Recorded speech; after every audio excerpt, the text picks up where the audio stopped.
বিদেশে থেকে নিজের বউকে নিয়ন্ত্রণ করা যায় না, সেখানে লন্ডনে বসে তারেক সাহেব কিভাবে দেশ নিয়ন্ত্রণ করবেন, এমন কথা এখন অনেককে বলতে শোনা যাচ্ছে। কথাটি শুনতে অপ্রিয় হলেও সত্য, কারণ নেতাকর্মীদের ওপর বিন্দুমাত্র নিয়ন্ত্রণ নেই বিএনপির। ৭,০০০ নেতাকর্মীকে বহিষ্কার করেও কিছুতেই আটকানো যাচ্ছে না বিএনপি নেতাদের চাঁদাবাজি ছিনতাইকে। ১৮ বছর আগে বিএনপির আমলে কি কারণে ক্রসফায়ার দেওয়া শুরু হয়েছিল বুঝতে পেরেছেন তো? সেই আমলের অবস্থাও এখনকার মতো ছিল। বিএনপি তার কর্মী বাহিনীর সন্ত্রাসী অংশকে সামলাতে পারছিল না, জানমালে নিরাপত্তা ছিল না, দেশ দুর্নীতিতে হ্যাট্রিক হচ্ছিল। বহির্বিশ্বের চাপে খালেদা জিয়া অপারেশন ক্লিন হার্টের মাধ্যমে ক্রসফায়ার দিয়ে দেশের নামকরা সন্ত্রাসীদের সাইজ করেছিল। রাজনৈতিক বিশ্লেষকদের সবাই একমত, বিএনপি যদি তাদের ক্যাডার বাহিনীকে নিয়ন্ত্রণ করতে না পারে, তাহলে আসন্ন নির্বাচনে বিএনপির জয় বাংলা হওয়া কেউ আটকাতে পারবে না। আর এজন্যই বখে যাওয়া নেতাদের রুখতে সব ধরনের প্রস্তুতি নিচ্ছেন তারেক রহমান। এদের মধ্যে অস্ত্রধারী ক্যাডারদের ক্রসফায়ার দিতে বিএনপির হাইকমান্ড থেকে ড ইউনূসের সাথেও যোগাযোগ করা হচ্ছে বলে মনে করা হচ্ছে। ফেসবুকে আহমেদ নামে একজন লিখেছেন, বিএনপির পাতি নেতাদের সাবধান করছি, বাড়াবাড়ি চলতে থাকলে কখন আপনার উইকেট পড়ে যাবে টেরও পাবেন না। দলীয় শৃঙ্খলা রক্ষা ও সাংগঠনিক স্বচ্ছতা নিশ্চিত করতে বিশৃঙ্খল নেতাকর্মীদের বিরুদ্ধে এবার হার্ডলাইনে বিএনপির হাইকমান্ড। মূলত ২০২৪ সালের ৫ আগস্টের পর থেকে দেশের বিভিন্ন জেলায় সংগঠনের কিছু নেতাকর্মীর বিরুদ্ধে চাঁদাবাজি, তদবির বাণিজ্য ও প্রভাব বিস্তারের নামে অপতৎপরতার অভিযোগ ওঠায় দলটির হাইকমান্ড কঠোর অবস্থান নিয়েছে। বিশৃঙ্খলাকারীদের বিরুদ্ধে বিএনপির অবস্থান জিরো টলারেন্স। সাংগঠনিক ব্যবস্থা নেওয়ার পাশাপাশি বিএনপির পক্ষ থেকে আইনশৃঙ্খলা বাহিনীকেও ব্যবস্থা নিতে অনুরোধ জানানো হয়েছে। দলের ভারপ্রাপ্ত চেয়ারম্যান তারেক রহমানের সরাসরি হস্তক্ষেপে বিষয়টি নতুন মাত্রা পেয়েছে।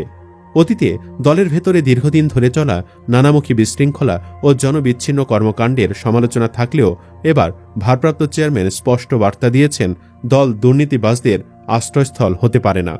চাঁদাবাজ ও উশৃঙ্খল নেতাদের কোনো ছাড় নেই, প্রয়োজনে প্রকাশ্যে বহিষ্কার ও আইনশৃঙ্খলা বাহিনীর কাছে সোপর্দ করা হবে। সংশ্লিষ্টরা বলছেন, বিএনপির নাম ভাঙিয়ে যেসব নেতাকর্মী অবৈধ দখল, চাঁদাবাজি ও বেপরোয়া সন্ত্রাসী কর্মকাণ্ডে জড়িত, তাদের বিরুদ্ধে সাংগঠনিকভাবে তথ্য যাচাই করা হচ্ছে।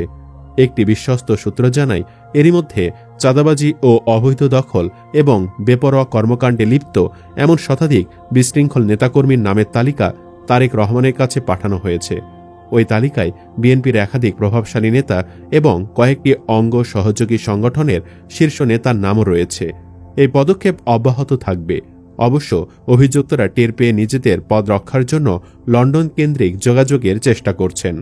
যদিও তাদের বিরুদ্ধে কঠোর অবস্থানে রয়েছেন তারেক রহমান, প্রয়োজনে দু একটি অঙ্গ সংগঠনের কমিটি ভেঙে দেওয়ার চিন্তা করছেন তিনি।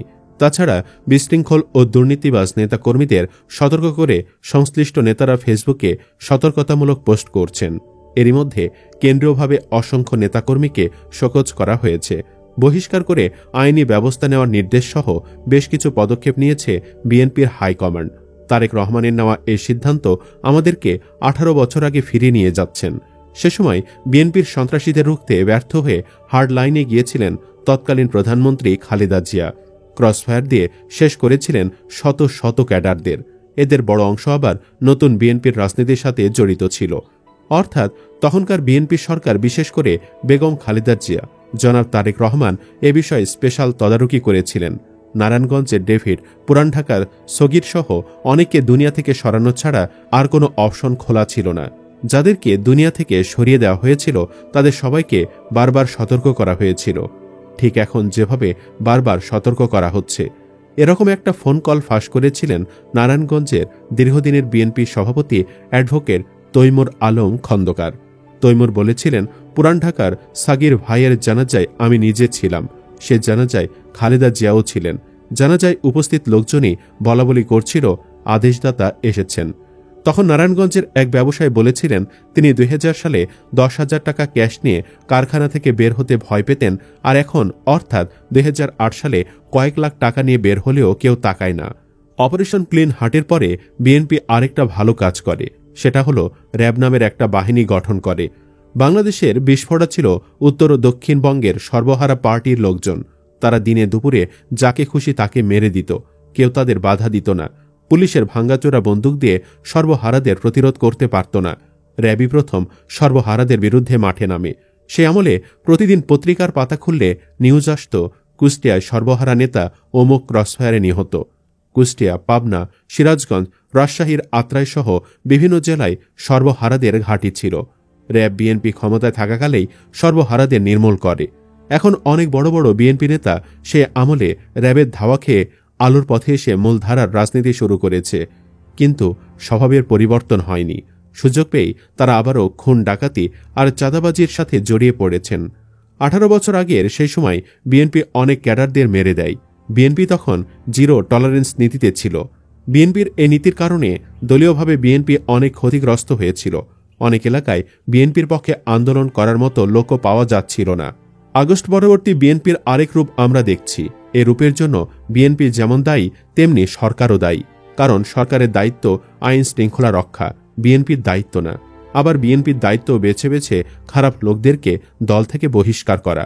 দেশে বিএনপির রাজনীতি করার মতো মানুষের অভাব নাই এখন। একটা ওয়ার্ড যুবদল কমিটি দিতে চাইলে মিনিমাম 100 সভাপতি প্রার্থী হাজির হবে। সাধারণ সদস্য পদেই লোক পাবেন মিনিমাম 500।